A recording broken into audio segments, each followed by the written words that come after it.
नमोस्तुअचर श्री योगेश जैन बेलहरा से आपके श्री चरणों में अपनी शंका रख रहे हैं। इनका कहना है कलयुग का अंत जैन दर्शन ज्योतिष के अनुसार कब और कैसे बताया गया है, कृपया समाधान कीजिए गुरुदेव। चतुर्थ काल के बाद जो ये पंचम काल चलता है, ये पंचम काल जो है वो सतयुग में नहीं कलयुग में ही माना जाता है।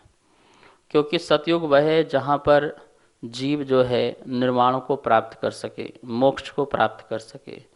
पंचम काल में साक्षात मोक्ष को प्राप्त नहीं कर सकते, लेकिन ये उतना भी निकृष्ट कलयुग काल नहीं है जितना छठम काल कहलाता है। छठम काल जो पंचम काल के अंत से प्रारंभ हो जाता है वो निकृष्ट कलयुग काल है, जहाँ किसी प्रकार का धर्म ध्यान नहीं हो सकता। पंचम काल में मोक्ष तो नहीं हो सकता है, लेकिन मोक्ष का रास्ता बंद नहीं है। परंपरा से मोक्ष जाया जा सकता है। सम्यक दर्शन आदि प्राप्त करके, धर्म ध्यान आदि करके, पुण्य आदि प्राप्त करके यह परंपरा से मोक्ष को भी प्राप्त कर सकते हैं। लेकिन छठम काल जो है ये महानिकृष्ट काल होता है, जहाँ पर किसी प्रकार का धर्म ध्यान आदि नहीं होता है, किसी प्रकार का कोई आचरण नहीं होता है, संयम नहीं होता है। सारे के सारे हिंसक बन जाते हैं और मिथ्या दृष्टि बन जाते हैं। उसके अलावा सभी लोग अभक्ष आदि का, मांस आदि का सेवन करने वाले बन जाते हैं। इसलिए घोर कलयुग काल जो है वो छठम काल है, ऐसा जैन शास्त्र के अनुसार काल चक्र के अनुसार समझ में आता है। और पंचम काल को भी कलयुग की बात कहते हैं। कलु काले चलो चित्ते, ऐसा शब्द आता है कि एक तो कली काल चल रहा है, चित्त चलायमान है, फिर भी धर्म ध्यान कर रहे हैं। ये अपने आप में आश्चर्य की बात है। तो अंतिम तीर्थंकर जो महावीर स्वामी हैं उनका निर्माण हुआ, उनके कुछ 3 महीने कुछ बाद जो है यह कलयुग प्रारंभ हो गया था, पंचम काल। ये शास्त्रों के अनुसार वर्णन मिलता है। नमोस्तुअचर श्री बीना जैन रोहिणी दिल्ली से आपके श्री चरणों में अपनी शंका रख रही हैं। इनका कहना है भगवान तो मौन रहते हैं, लेकिन जब उन्हें केवल ज्ञान की प्राप्ति होती है तो उन्हें कैसा एहसास होता है, किस तरह पता चलता है कि केवल ज्ञान हो चुका है, कृपया समाधान करें गुरुदेव। छद्मस्त काल में जो साधना है मुनिराज की, वो चिंतन परक है। वह किसी योग के माध्यम से अपनी आत्मा को एकाग्र करते हैं। तो छद्मस्त काल में तो इच्छा पूर्वक जो है ध्यान की स्थिति बनती है, ध्यान में बैठा जाता है और चिंतन आदि किया जाता है और उपयोग को चेंज भी किया जाता है। लेकिन जैसे ही केवल ज्ञान हुआ तो वहाँ पर उपयोग को चेंज नहीं करना पड़ता है, अपनी इच्छा अनुसार चेंज नहीं करना पड़ता है। उपयोग प्रति समय शुद्ध शुद्ध रूप स्वरूप को जान रहा है, समस्त द्रव्यों को जान रहा है। तो जो ज्ञान में समस्त ज्ञेय दिखने लग जाए तो वह उनका जो अनुभव है, वो जो सुख का अनुभव है, वही सुख का अनुभव उनको अनुभूति कराता है। समस्त ज्ञेय को जानने वाला, समस्त पदार्थ को जानने वाला, जो सब जीवों को जाने, अनंत अनंत सिद्ध परमेष्ठियों को जाने, तो वो अपने को भी जानता है। ध्यान रखना, अपने को ही जानता है तो पर को जानता है, पर को जानता है तो अपने को जानता है, ऐसा नहीं है। अपने को ही जानने में ही पर झलकते हैं, यही अनुभव उनको दिखता है। सुख की जो उनको अनुभूति होती है, यही अनुभूति उनको केवलत्व की अनुभूति कराता है। इस प्रकार से उनको भी अनंत ज्ञान, अनंत सुख, अनंत बल, अनंत शक्ति का अनुभव होता है, उसकी अनुभूति करते हैं अनिच्छा पूर्वक। नमोस्तुअचर श्री राहुल जन राठौर आपके श्री चरणों में अपनी शंका रख रहे हैं। इनका कहना है क्या अविरल सम्यक दृष्टि जीव को आत्मानुभूति होती है?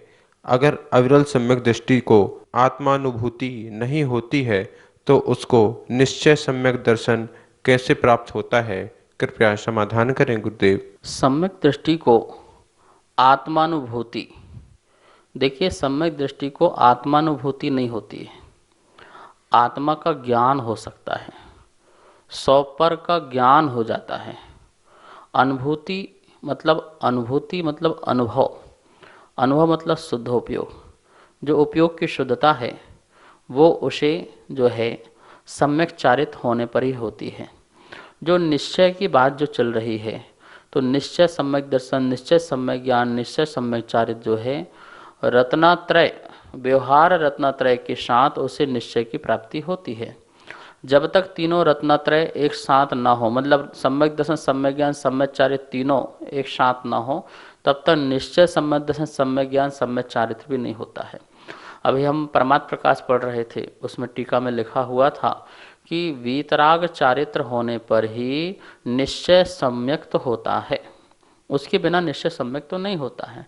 निश्चय सम्यक मतलब आत्मा की आनंद की अनुभूति, जो कि सम्यक दृष्टि को अभी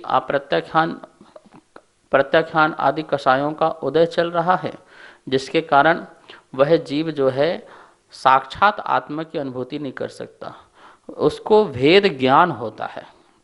वह भगवान को दर्शन करने से, गुरुओं के उपदेश आदि सुनने से और उनकी बातों पर श्रद्धान करने से, श्रद्धान करता है, जीव अजीव आदि तत्वों के प्रति श्रद्धान करता है, और उस श्रद्धान के बल से वह भेद ज्ञान कर लेता है। क्या भेद ज्ञान कर लेता है? मैं शरीर नहीं हूँ और शरीर मेरा नहीं है, मैं मकान नहीं हूँ, मकान मेरा नहीं है, इस प्रकार का उसको श्रद्धान होता है। पर उस श्रद्धान की जो अनुभूति जो सम्यक चारित्र के साथ स्थिरता में आती है, वो यहाँ पर उसको नहीं है, संभव ही नहीं है। तो इसलिए उसको हम ये नहीं कहते हैं कि आत्मा की अनुभूति, कहीं भी नहीं लिखा है। समय सार आदि में जो लिखा है, जो सात तत्वों को जानता है निश्चय से, वो सम्यक दृष्टि है। वहाँ पर रत्नत्रय की अपेक्षा कहा गया है कि जो मुनिराज हैं, जो सम्यक चारित्र आदि से संपन्न हैं, ऐसे मुनिराज जो तत्व का सिद्धांत करते हैं, स्थिरता आत्मा में आती है, वो निश्चय सम्यक दृष्टि कहलाते हैं। नमोस्तुचर श्री। सपना जैन मेरठ से आपके श्री चरणों में अपनी शंका रख रही हैं। हे गुरुदेव, तीर्थ किसे कहते हैं, कृपया समाधान करें। देखिए, एक तत्व होता है और एक तीर्थ होता है। तत्व मतलब निश्चय और तीर्थ मतलब व्यवहार।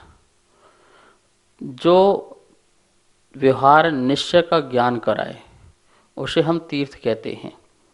तीर्थ जहाँ पर धर्म की उत्पत्ति होती है जीवों के अंदर, उसे हम तीर्थ कहते हैं। जिससे तिरा जाता है, जो तिरने में निमित्त बनता है, वो तीर्थ कहलाता है। जैसे अणुव्रत, महाव्रत, ये भी तीर्थ हैं। और जो हमारे कल्याणक हैं वो भी तीर्थ हैं। अरहंत भगवान हमारे लिए तीर्थ हैं।